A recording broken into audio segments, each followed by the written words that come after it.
Today we're going to take it to the tabletop in 5 easy steps.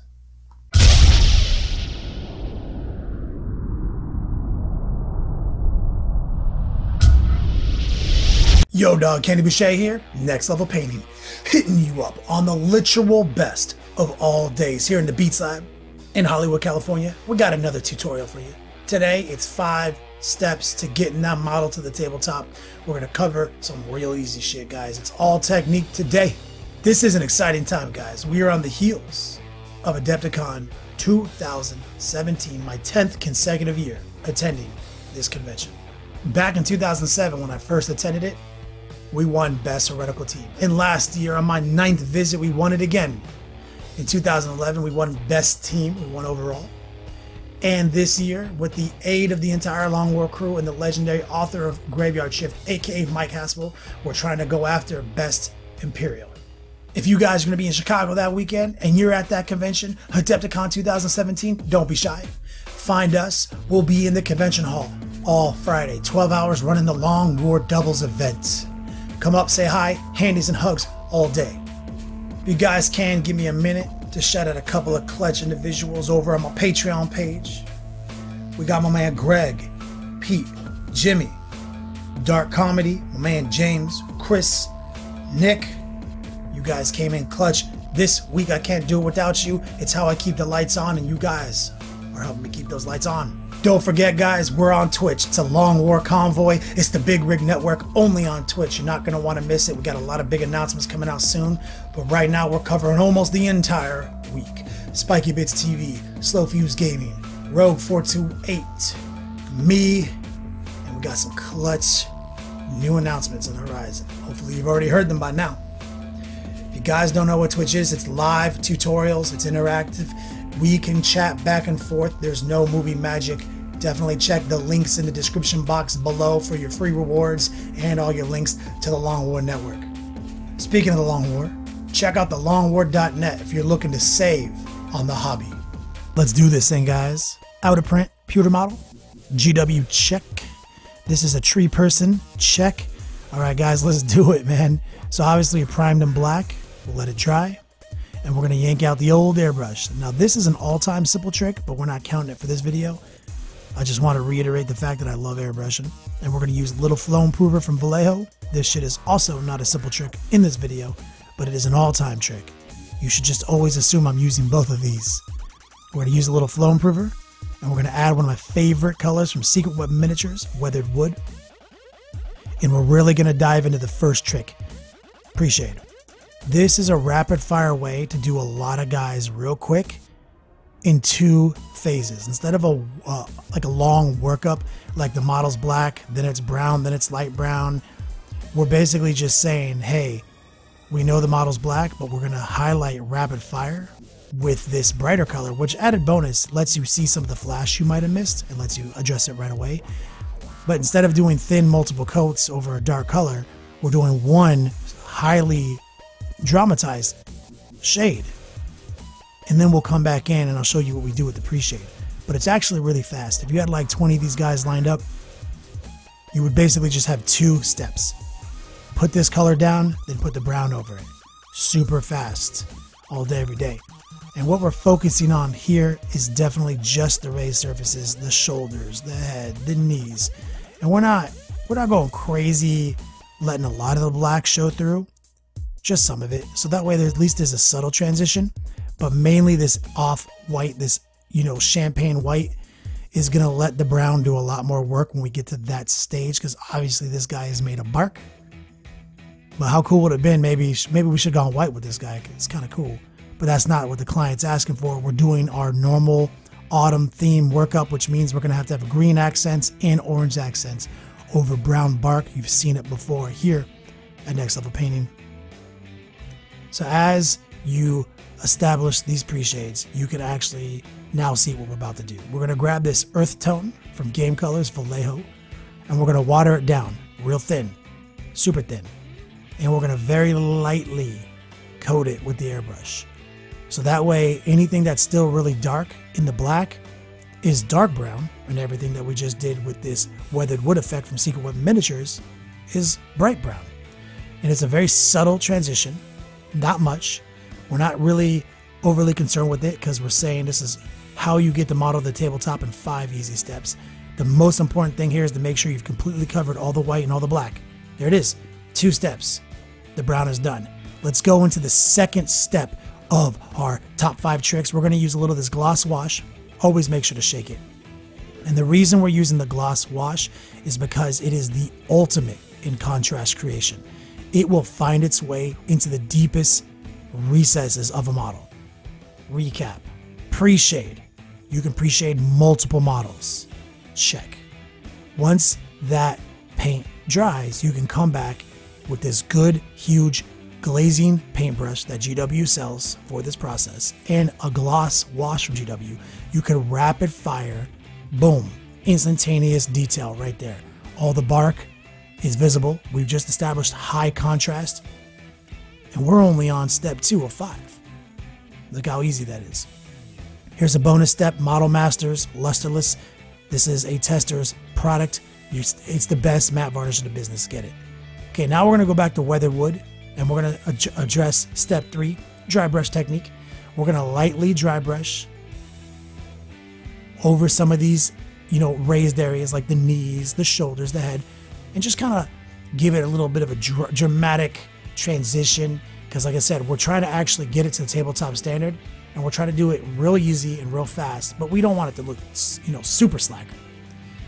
So this is now made possible by the fact that we did matte varnish over the gloss wash because that does dry super shiny. Very difficult to paint over that. Okay, time to get your glaze game on lock. We watch a green from GW. We're going to water it down and we're going to start glazing this green into some of the points, the hands, the feet, the head, anywhere we think that we want cool transitions. Glazing is a fundamental part of miniature painting, and it's a lot easier than you think it is. Especially for a model like this that we've only been working on for a few minutes. Instantaneously, we're creating very cool and very interesting transitions. He's a lot more realistic than he was 5 seconds ago. You can see the bark. You can see he's got more than one brown. And now we're going to add some moot green because real quick, I want to do something cool. I want to paint those eyes. I want them to kind of glow. So rather than glaze, glaze, glaze over and over again, we're just going to paint them green and then we'll glaze it later. Because the whole trick with glazing is do a nice light glaze, let it dry. Do another glaze and, move it around. That's how you get the transition. Glaze it more heavy to make it darker, glaze it lighter to make it lighter. That's simple. We're going to pull out some yellow real quick to reinforce that glowing in the eyes effect that we're going for. And nothing we're doing here is difficult, as you can see. This is literally like a dab of yellow, a dab of green, a glaze. While the glaze is drying, we're doing this step. I mean, it's real easy. This is totally tabletop standard, but we're going to show you the techniques to making it look better than you think it is. We're using that same green to do a quick light coat on these feet because green is the overall arcing theme of this season in our Sylvaneth army. So we need to have a focal point be green. We've already got the subtle bark greening, like that mossy green. Now we got to make those talons bright green. So in the meantime, let's jump into Troll Slayer Orange. We're still glazing, guys. We're going to actually turn this into a glaze, and we're going to take the things that are not the bark and just kind of brown them up a little bit and orangify them. That's another one of the colors that we've chosen for our autumn theme. And it's just really easy. We're just going to subtly glaze it in. Like I said, we're just watering it down. You can use a glaze medium if you want. Like Quick Shade from Army Painters is a really good one. But we're not. We're just using water. And we're just lightly glazing it on, letting it dry, reinforcing it upon dry. Let it dry again. And if you think you need to go further than that, you can. Simple technique. It's a classic technique that if you're not aware of glazing, now you are. It's very simple. You can already see how our greens are pulling into the bark, how our oranges are now being reinforced. Very cool stuff. Very happy with it. So that's a pretty good place. Now you could just be like, oh, it's tabletop, but I'm gonna show you a couple quick steps to improving it. First off, reinforce the green glaze that we just did. We want it to be a little greener. That easy. You see, you're just redoing what you just did, and it's gonna greenify it. But you're gonna lessen what you're doing, so that way there's a transition. It's kind of like airbrushing. It's very easy. We're gonna apply it to his feet, pull some up from there, give it that nice moss effect. We are going to transition into another cool stage. We're going to use wash now. We're going to bring Flesh Wash in from Army Painter. And now that all of our orange glaze is dry, we're going to wash this flesh tone into the deepest recesses of it to give ourselves more contrast, so that there's like a clear divider between the bark and these orangey, spores or whatever these things are. And you see how much work that's doing. We're not actually doing anything that takes skill, guys. We're just applying washes and glazes. Ancient Chinese techniques to getting your army tabletop ready today. This whole process isn't taking much longer than it takes to film, guys. It's almost happening in real time. All right, guys, it might be time to talk about one of the clutchest of all things you can possibly do. Once you let all this wash dry and you're feeling good about it, and you're trying to be as efficient as you can by letting something dry while you're working on something else and you're going back to some stage you did earlier, you can assume that those green talons are getting dry now. Almost fully dry by now. So we're about to show you the 5th simple trick, and that's a wet blend. Wet blending is not glazing. Glazing is patient. It's about patiently letting things dry and then glazing them over and over again to create nice transitions. It's a patient man's game. The wet blending is my game. So what we're doing real quick is we're taking a rando dark green, and while wet, and we're going to wet it up, and we're going to paint it right in between the talons, trying to create that dark definition. That's kind of like simulating the wash, but we're not using it as a wash. We're wet blending it in right now, and you'll see how we're going to do that. Now that it's still wet, we went back to the moot green that we used earlier, and we're literally, while wet, forcing it to blend in with that dark green by moving pretty fast back and forth.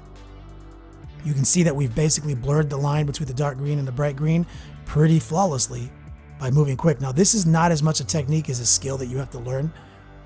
Definitely, this is not a beginner's technique, but it could easily be introduced into your arsenal for just a little accent piece. Like this is the eye line. We want you to look at the bright, cool transition on his talons while he's standing on his base with autumn leaves, so I'm trying to make it look its best. And this is the wet blend. We're back to the dark now. While wet over the green. Back to the bright green. Bam. Blend it right back in. This is the instant gratification. I'm impatient. I love wet blending, but I felt it important to show you both techniques in this video, how a glaze can be real subtle and how a wet blend can be real dramatic.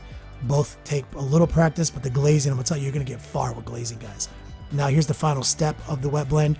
We're coming in with pure yellow, and we're gonna very carefully blend it into the tops of these talons to create a nice exclamation mark, a final piece of contrast.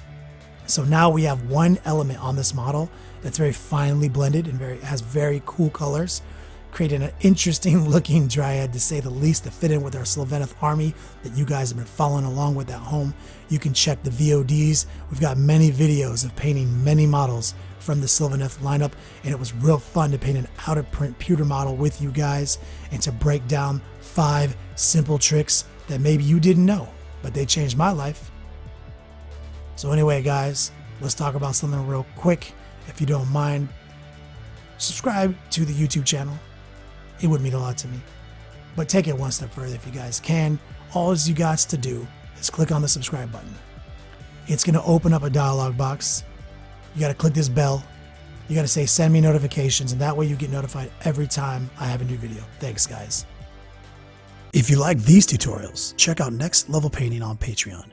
Become a patron of the arts today. We offer early and exclusive access to our videos and a rewards program for different pledge levels. Patreon is PayPal and credit card secure, so you don't have to worry about that.